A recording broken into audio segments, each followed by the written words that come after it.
اعوذ باللہ من الشیطان الرجیم بسم اللہ الرحمن الرحیم۔ سورہ مرسلات آیات نمبر 41 تا 50۔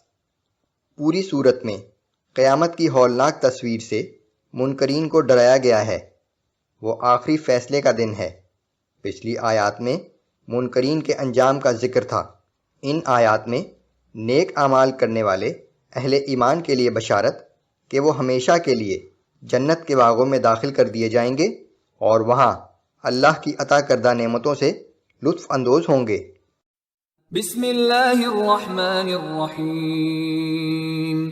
ان المتقین فی ظلال وعیون۔ اس کے برعکس پرہیزگار لوگ چشموں کے کنارے سایہ دار جگہ بیٹھے ہوں گے۔ وفواکہ مما یشتہون۔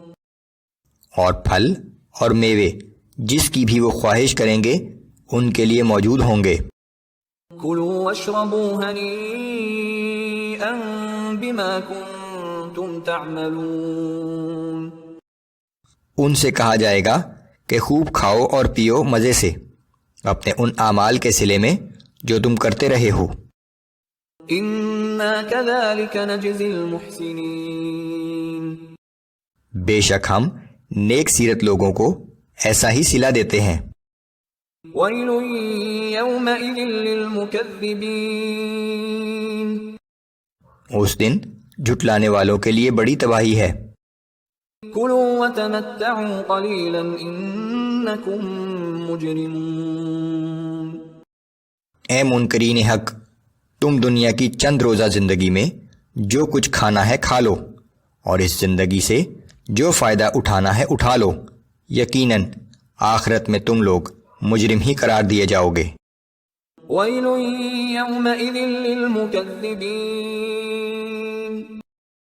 اس دن جھٹلانے والوں کے لیے بڑی تباہی ہے۔ وَإِذَا قِيلَ لَهُمُ ارْكَعُوا لَا يَرْكَعُونَ۔ اور جب ان سے کہا جاتا ہے کہ اللہ کے آگے جھکو تو نہیں جھکتے۔ وَيْلٌ يَوْمَئِذٍ لِّلْمُكَذِّبِينَ۔ اس دن جھٹلانے والوں کے لیے بڑی تباہی ہے۔ فَبِأَيِّ حَدِيثٍ بَعْدَهُ يُؤْمِنُونَ۔ اس قرآن کے بعد اب آخر وہ کون سا ایسا کلام ہوگا جس پر یہ ایمان لائیں گے؟